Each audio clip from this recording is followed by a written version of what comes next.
Et salut tout le monde, j'espère que vous allez bien. On se retrouve aujourd'hui pour une nouvelle vidéo. Une vidéo où on va avoir surtout du bon à dire sur le marché crypto. Puisque ces derniers jours, la continuation, cette reprise a continué. Et ça a pu former des choses très intéressantes sur certaines cryptos, comme on va le voir juste après. Donc avant de commencer, je vous rappelle, si ce n'est pas déjà fait, de vous abonner. N'hésitez pas à vous abonner, à mettre un like et un commentaire. C'est très important pour le développement de la chaîne et pour me soutenir. Allez, c'est parti. Donc ici, on va commencer par Bitcoin. Donc Bitcoin dont on s'était arrêté juste à ce bottom justement, où on avait commencé un petit peu à se relever, à commencer à respirer un peu, à reprendre son souffle. Et depuis, Bitcoin a continué justement de reprendre son souffle et à grandir, à reprendre de la valeur dans son range justement, où depuis pas mal de temps, depuis même début juillet, mi-juillet même, il est dans cet énorme mégaphone. Et du coup, il y avait deux scénarios possibles après cette remontée ici justement, cette respiration. C'est soit on corrigeait, on prenait le low, et dans ce cas-là, ça aurait commencé à être problématique pour Bitcoin. Ça aurait pu poser potentiellement le top ultime de ce cycle. Ou bien ce lot est maintenu, et là c'est très très bon justement. Là on montre que les acheteurs sont présents. Et là on montre pas seulement que les acheteurs sont présents, on montre que les acheteurs soutiennent vraiment très bien le marché, puisque on est venu reprendre ce high ici qu'on avait créé en s'étant arrêté sur les 0,78. Et du coup, ça fait que ce genre de gros W ici qui se confirme.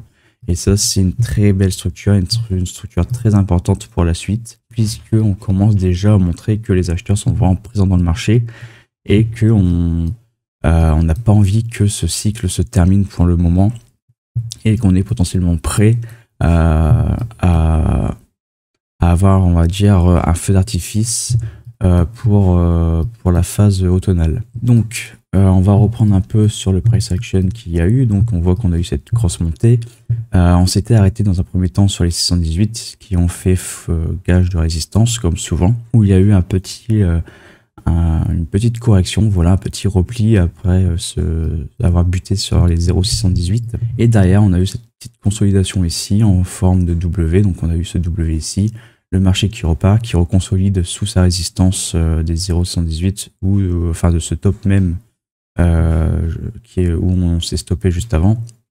On consolide pas mal, on voit qu'on crée du W et on a une très belle poursuite haussière, et depuis on est en train de consolider. Donc on est en train de consolider au-dessus de cette neckline ici, où on pourrait même se mettre sur une time frame plus importante, où on voit très bien que sur le daily par exemple, on voit très bien ce W, on voit très bien cette clôture en dehors de cette neckline, donc on confirme ce W.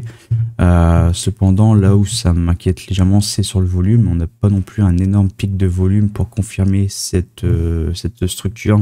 Donc ça, c'est vraiment le petit warning, le petit, on va dire, c'est pas un red flag, mais c'est le petit triangle jaune qui me fait attention, attention. On manque quand même de volume sur cette clôture, sur cette validation. Donc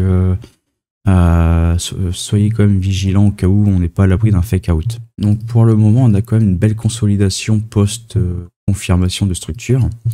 Et si je me mets sur une unité de temps plus basse, on voit qu'on a quand même une très belle consolidation et qu'on a potentiellement quelque chose de très intéressant ici. Donc on a potentiellement, après avoir confirmé ce W, cette consolidation et même potentiellement une continuation de tendance. Et ça, c'est plutôt bon signe, puisque pour le moment, on est là, tac, donc on est en train de structurer ce que j'appelle un setup R2D2. Donc c'est ce setup de continuation de tendance, tac, qui reprend la forme du pattern harmonique AB est égal CD.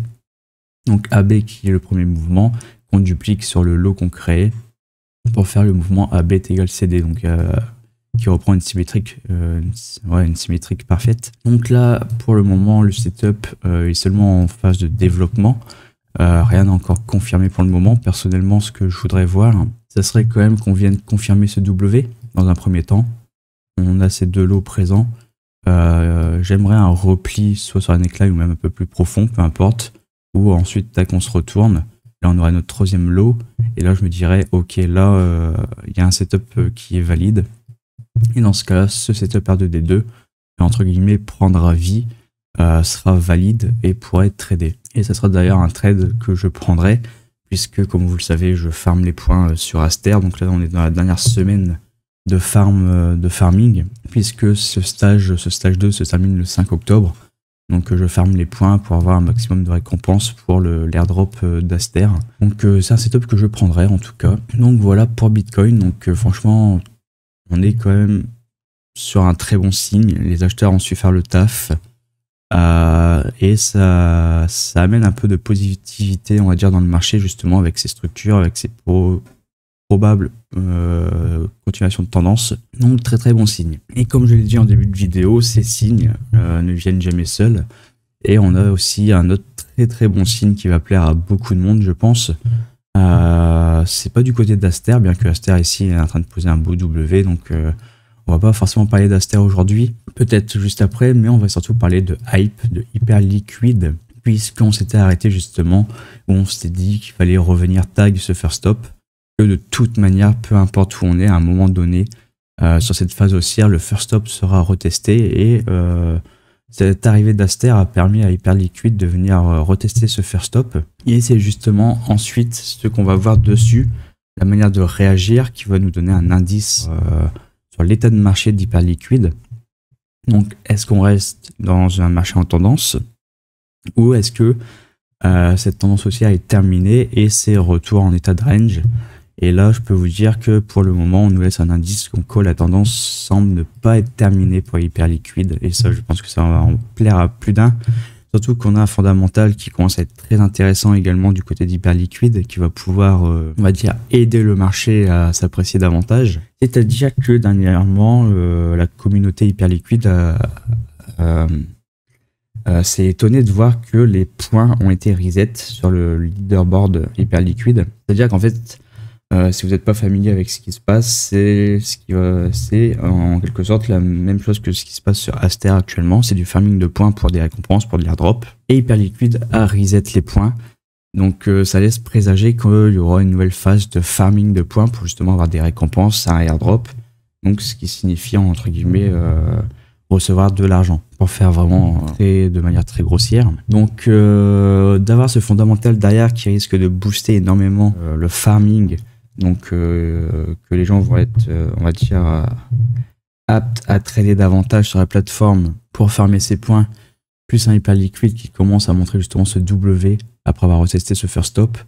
Je pense qu'on est quand même sur une belle combinaison où le fondamental et le technique regardent dans la même direction tous les deux, et la direction c'est on continue de pump, on regarde le nord. Donc là on a très clairement vraiment une belle structure. Un beau W qui a été fait après avoir retesté ce first stop. Donc pour moi là c'est le signe que on est en train de se dire ok, la tendance n'est pas terminée, nous on veut continuer à voir le marché repartir. Donc ça c'est signe que la tendance haussière reste intacte, que la tendance haussière va potentiellement pouvoir continuer, et l'objectif est très simple, c'est d'aller vers un nouvel ATH. Donc soyez pas étonnés si vraiment on arrive à avoir un prochain ATH prochainement, mais avant ça il y aura quand même quelques petites étapes à venir, il va falloir rencontrer. Et ces premières étapes, ça va être dans un premier temps, bon là on a la moyenne mobile 200 qui fait un peu résistance, mais ensuite ça va être de venir retester voilà, cette reload zone, car si on est tout de même sur le top actuel d'Hyperliquid, les vendeurs, les shorters, les bears vont forcément se dire ok, si on revient dans cette reload zone, c'est la zone optimale pour pouvoir re-shorter Hyperliquid, pour protéger ce top, et il va falloir surveiller surtout ce qui va se passer à l'intérieur de cette zone en fait, car très clairement c'est soit ça passe et dans ce cas là on peut aller sur une continuation de tendance et puis voilà on part plus haut, soit Hyperliquid se rate énormément dans cette reload zone, se retourne. Et là, par contre, ça risque de puer parce que si on se retourne, tac, qu'on casse et qu'on valide ce gros M ici, ça risque d'être problématique, d'autant plus que dans les structures en M et W, lorsqu'on piège justement une structure inverse dans sa structure, c'est vraiment un signe très très fort. Donc admettons qu'on ait ce M qui se confirme, avec à l'intérieur ici ce gros W qui était le retest du first stop. Si justement cette structure en M se confirme, ça sera un très très gros signal, parce que très clairement on aura piégé tous les acheteurs justement de ce W, et c'est un énorme signe baissier qui se fera en tout cas si on valide ce M. Donc ça sera à surveiller, mais en tout cas je n'oublie pas qu'on a toujours ce target qui est affiché ici. On avait toujours ce target de la bête égale CD sur les 61 $, donc qui reste toujours valide puisqu'il part de ce lot ici, donc ce lot qui n'a encore jamais été repris. Donc on reste quand même sur un objectif valable, donc des 61 $. Donc est-ce que ce W sur le first stop sera le signal pour refaire un nouvel ATH et aller chercher cette target potentiellement, mais pour le moment c'est encore trop tôt pour le dire. Et Hyperliquid, bien qu'il montre des signes très très encourageants en pensant à ce W sur le first stop, a quand même des étapes à franchir avant de penser à un nouvel ATH. Donc voilà pour Hyperliquid. Donc on va faire un petit tour potentiellement aller sur Aster, histoire de rester un peu sur la guerre des DEX. Donc Aster qui a eu quand même une belle correction, mais qui n'est pas on va dire mauvaise, puisque c'est très important donc d'avoir quand même des belles consolidations, d'avoir des phases de correction, justement, de montrer des bottoms. C'est toujours mieux, on va dire, pour une tendance haussière, puisqu'au moins ça permet de poser des supports, etc., plutôt que partir tout droit en ligne droite. Et dans ce cas-là, après, c'est l'ouverture à une chute en prenant l'ascenseur. Donc au niveau d'Aster, on avait cette beau R2D2 qui s'était présenté avec cet objectif ici sur les 2,70 $. On était venu justement chercher les 2,40 environ. On a bien consolidé dessus avant justement de commencer à montrer des M. Donc des M qui se sont confirmés, et cela après avoir atteint donc les 0,66. Donc 0,66 sur les setup R2D2, c'est tout simplement l'utilisation du stop trailing. Donc le stop trailing pour ma part, et lorsque je vois une structure inverse à la tendance du trade, je coupe la position. Donc sur ce R2D2, j'ai coupé ma position donc sur les 2,20 $, à peu près, je sais plus trop, 25 même, donc avec ce M. Et ensuite le marché a pas mal corrigé. Donc forcément j'ai tenté des rebonds donc sur Aster qui ont été peu concluants, donc j'ai laissé un peu la charte de côté. Et là actuellement, on voit qu'on est en train de retester, de reformer un beau bottom. Donc un bottom dans une localisation assez intéressante, puisqu'on est quand même proche du bottom de ce W qu'on avait posé. Je pense que si je trace mon Fibo, on est potentiellement proche ou dans la reload zone. On va aller sur la TH actuelle. Donc ouais, on est quand même dans la reload zone. Donc on pose des bottoms dans des zones très très intéressantes sur Aster. Et ça, c'est vraiment très très propre, puisque ça permet de vraiment mettre, on va dire, un peu en confiance les acheteurs, notamment les gens qui hold à long terme, puisque les personnes qui hold à long terme, un peu comme moi, de toute manière, je suis parmi ceux-là, puisque j'ai quand même une certaine conviction dans Aster, notamment avec justement CZ qui est derrière en tant que conseiller. CZ qui risque de booster un peu Aster comme l'a fait avec le BNB.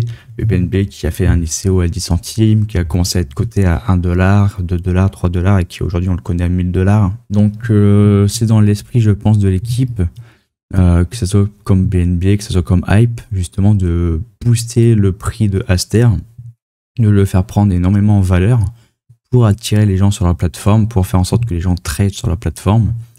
Et par la suite, il y aura forcément, je pense, des sorties de projets, de features sur le DEX, où justement Aster, le token, sera au milieu des contemplations.